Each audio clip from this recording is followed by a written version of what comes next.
The first knock came at 12:07 a.m. I remember because the digital clock on my dashboard flickered when it happened, like it hesitated, unsure if time itself wanted to keep moving. I was parked outside my parents' old house, engine idling, snow ticking softly against the windshield. Christmas Eve had already passed. Midnight had already claimed the night. Whatever traditions existed before then were over.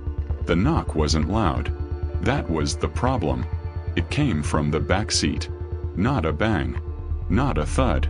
Just a soft, deliberate tap, as if a fingernail had tested the glass first. I didn't turn around. I stared straight ahead, breath shallow, hands locked around the steering wheel. The inside of the car smelled faintly of pine from the air freshener I'd hung earlier that evening. It suddenly felt wrong, like a lie. Another tap. Closer this time. I whispered without realizing it.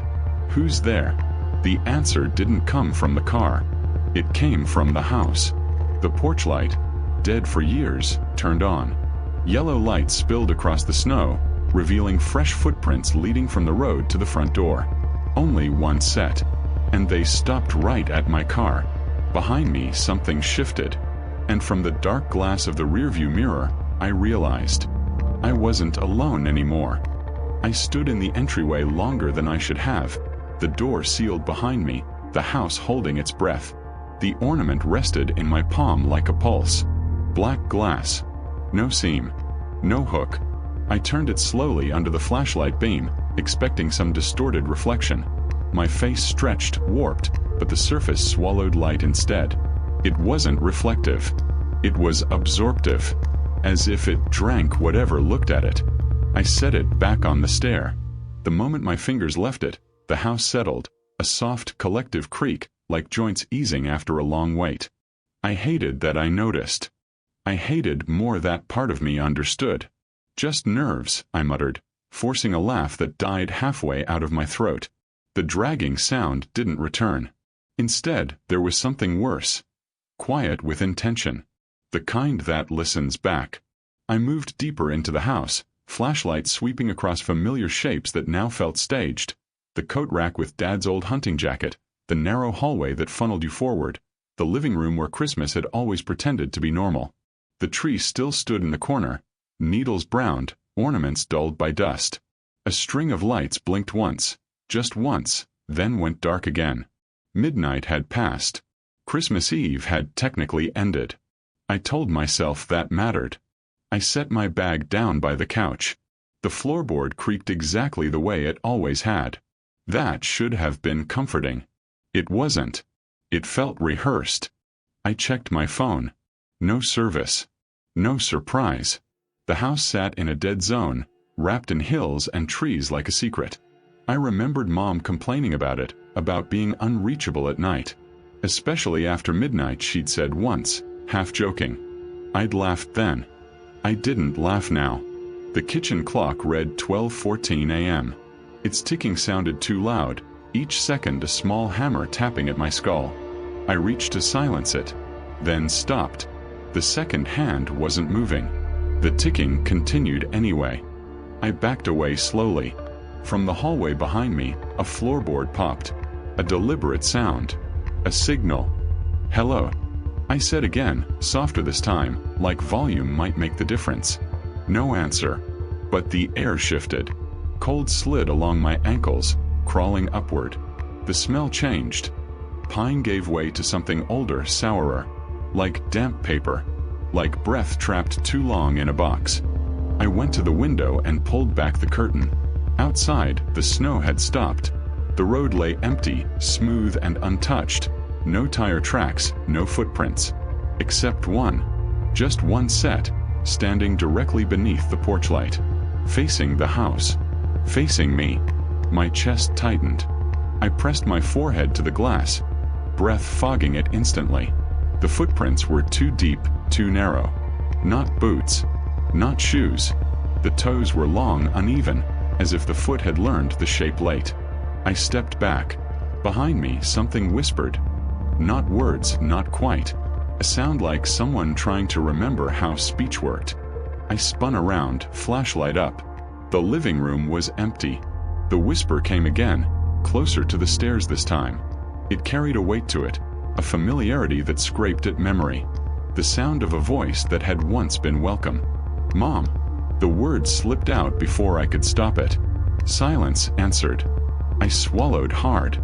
Grief does this, I told myself. It fills houses with ghosts that aren't really there. But grief didn't move objects.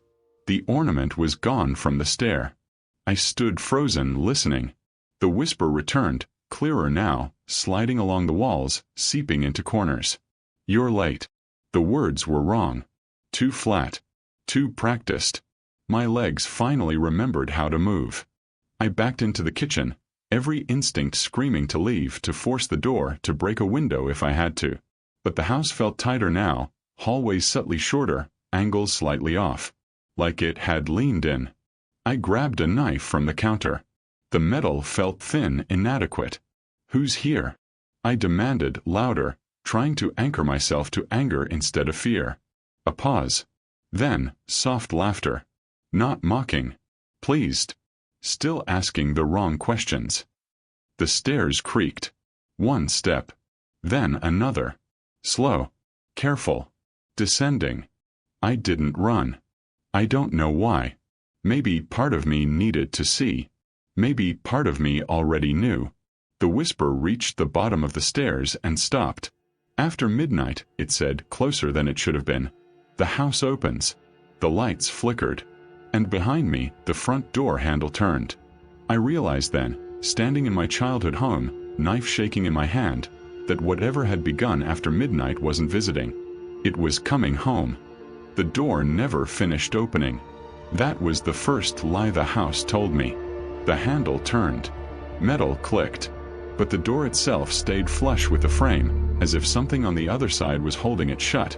Not with force, but with permission. I stood there shaking, knife raised, waiting for the wood to bow inward. It didn't. Instead, the whisper slid past my ear. "Not yet." The lights went out. Not all at once. Room by room. Living room first. Then the hallway. Then the kitchen behind me, plunging everything into a dim gray cast from the snow outside. The house didn't want darkness.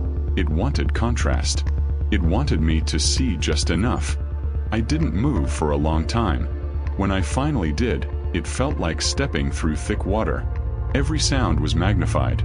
My breath, my heartbeat, the faint ticking that still came from the dead clock. I backed toward the living room and sank onto the couch, knife clutched uselessly in my lap. My mind raced for explanations. Sleep deprivation, grief, stress, but none of them explained the timing. After midnight. The phrase pressed against my thoughts, familiar in the way old warnings are. Something unspoken. Something remembered sideways. Mom had rules. Small ones. Quiet ones. Don't whistle at night. Don't answer if someone calls your name from outside. And on Christmas Eve, be inside before midnight. I'd always assumed it was superstition. Rural nonsense. The kind of things people invent to make the dark feel smaller. The tree lights flickered on. Not blinking. Not flashing. Steady. Their glow revealed something new beneath the tree. Something that hadn't been there before. A second ornament. Identical to the first. Black. Lightless. Resting alone on the carpet like an offering. My mouth went dry. "No," I whispered. "No, you don't." The whisper answered from everywhere at once. "We always did." The memory came uninvited. Christmas Eve. Years ago. I couldn't have been older than 10. Mom rushing around the house, checking locks, drawing curtains tighter than necessary. Dad already gone by then. Left, not dead. The house quieter. Heavier. I remembered asking why we couldn't go to the midnight service like everyone else. Mom had knelt in front of me, hands tight on my shoulders. "Some things," she'd said carefully, "walk closer after midnight." I'd laughed. She hadn't. The memory fractured, slipping away as the lights dimmed again. I stood abruptly, anger finally cutting through fear. "You're not her," I said to the house. "You don't get to use her voice." The whisper paused. Then softer. Almost curious. "Is that what you think?" A sound came from upstairs. Drawers opening. Slow. Methodical. Like someone searching. I climbed the stairs despite every instinct screaming not to. Each step felt thinner than the last, the wood groaning under a weight I couldn't see. The air grew colder the higher I went, my breath fogging in front of me. At the top of the stairs, the hallway stretched longer than it should have. Doors stood open, revealing rooms stripped of warmth.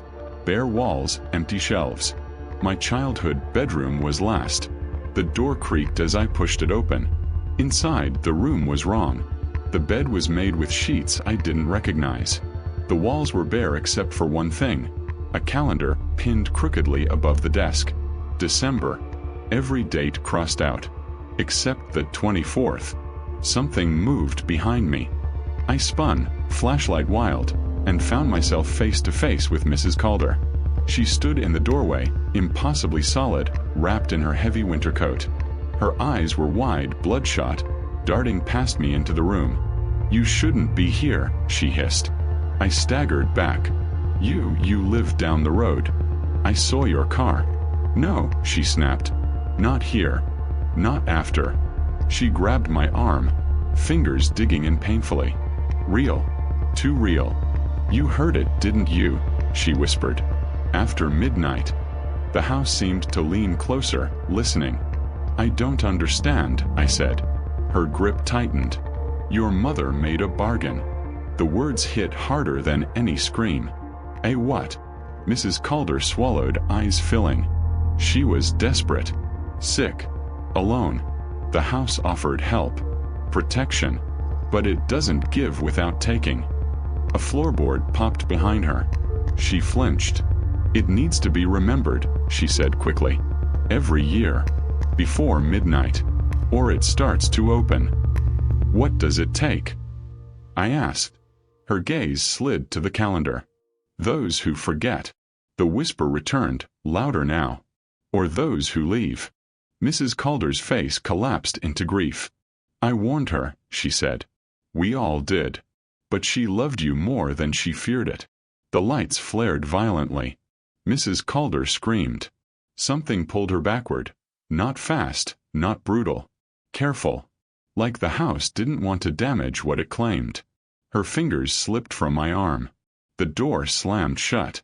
I stood alone, shaking, the echo of her scream dissolving into the walls. From downstairs, a familiar voice called gently. "Come down." My mother's voice. Perfect. Inviting. I knew then that the house wasn't haunting me. It was continuing a tradition. And it was my turn to choose whether to remember. Or be kept. The air in the house thickened as I descended the stairs. Each step was a gamble.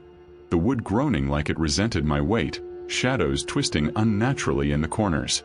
The black ornaments from the stairs and the living room now littered the floor, crawling toward me as if alive, forcing me to step carefully around them. They weren't just objects anymore. They were markers, guiding me, herding me toward something I didn't want to find. The house had become fluid. Walls elongated. Hallways bent. The living room seemed to stretch away from me, the ceiling lowering to suffocate. Every familiar object, Dad's old armchair, the crooked TV, the Christmas tree, twisted subtly enough to feel like betrayal. A whisper ran along my spine, soft at first, then louder, almost chanting. "You cannot leave." I raised the knife, trembling. I won't." The whisper cut me off. It mocked my words, echoing every syllable as if it had learned to speak me. From the fireplace, the hearth glowed with a faint, unnatural light. The ornaments began to vibrate, tiny shivers running through their black glass. Then, one by one, they levitated, floating inches above the floor. My heartbeat thudded violently, chest tight enough to snap ribs. And then I saw her. Mom. But not Mom. Her figure rose from the hearth like smoke solidified, blacker than the shadows, yet with the same shape I remembered. Her smile was wrong. Too wide, lips stretched beyond memory. Her eyes were voids. "Come closer," she said, voice like silk smeared with rust. I froze. Every instinct screamed to run, but the house wouldn't let me. Doors slammed shut behind me. Windows darkened. The walls leaned in. There was no exit. The ornaments circled me, forming a swirling, oppressive ring. Whispers multiplied. Dozens of voices. Years of Christmas Eves, all trapped in the house, all waiting for the next.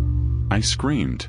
My own voice rebounded against the walls, twisted by the house, returned as a grotesque mockery. "You shouldn't have come," the figure said, stepping closer, the floor cracking beneath her weight even though her form floated. I swung the knife. It passed through her like air, splintering into shards of darkness that sank into the floorboards. My arms flailed, desperate. Suddenly, the walls themselves began to pulse, bending and breathing. Time warped. I lost count of how many seconds, how many hours passed. Memories of every Christmas Eve flashed before me. Mom checking locks, Dad's absence, the whispered warnings from neighbors, Mrs. Calder's terrified face. The entity lunged. It moved impossibly fast, shattering reality as it approached. I felt its weight in my chest, a suffocating presence that pressed me into the floor. My mind screamed, my body failed. Then it spoke. "You are the last one who remembers. The house takes what it is owed." I felt myself pulled into the hearth, into the black void where Mom's figure had risen. The ornaments flew violently around me, slicing the air with invisible edges. Pain, cold, fear, every emotion compressed into a single unbearable point. I tried to fight, but the house didn't just hold me, it became me. Every heartbeat was mine and not mine. Every thought, every memory, folded into the structure, into its hunger. And then, for a single heartbeat, I saw it clearly. The pattern of the curse. Every family, every year, every child who stayed too long past midnight. All absorbed, added to the house's memory. And now I was next. The last thought before darkness swallowed me completely. I should have left. I should have never come back. The world ended in black. Silence. And then, a soft, almost imperceptible, satisfied exhale. When I woke, I wasn't in the house. Or maybe I was, and the house had changed around me so completely that nothing looked familiar. Snow drifted across the yard, covering footprints. My footprints, hers, the ones that had come before me. The porch light burned dim, flickering like it remembered me but wasn't certain. The ornaments were gone. The black glass that had floated and whispered was gone. The hearth was empty, as if nothing had ever emerged from it. Only the faint metallic scent lingered, sharp and bitter, clinging to my clothes and hair. I stumbled outside, lungs biting the cold air. The road stretched empty, hills silent, trees motionless. No neighbors. No Mrs. Calder. No comfort. Everything was quiet. Too quiet. I thought I was free. But then, the wind shifted, carrying with it a familiar whisper, soft and deliberate, curling around my ears. "Remember. Next year." I ran. I don't remember how far, just away from the house, away from the snow-covered porch, away from the shadows that had learned my name. In the weeks that followed, life tried to reassert itself. Friends asked about Christmas. Laughter returned in fragments. But I was hollowed. Every sound too loud. Every shadow too close. I could feel the house's pulse wherever I went, small but insistent, like a heartbeat beneath my ribs. Phones rang, but no voice answered when I picked up. Mail arrived, but addresses were wrong. Things moved slightly when I wasn't looking. Pens rolled off desks, doors leaned open ever so slightly. And every night after midnight I felt it, a presence that remembered me, that waited. I never went back. I never will. The house still stands at the end of that empty road, silent to strangers. But for me it waits. It knows. It counts. Somewhere deep inside, I know I'll hear that whisper again. "Come home. It's your turn." And the chill that sweeps through me is never-ending. The snow falls. The clock ticks. Christmas comes. And I remember. Always.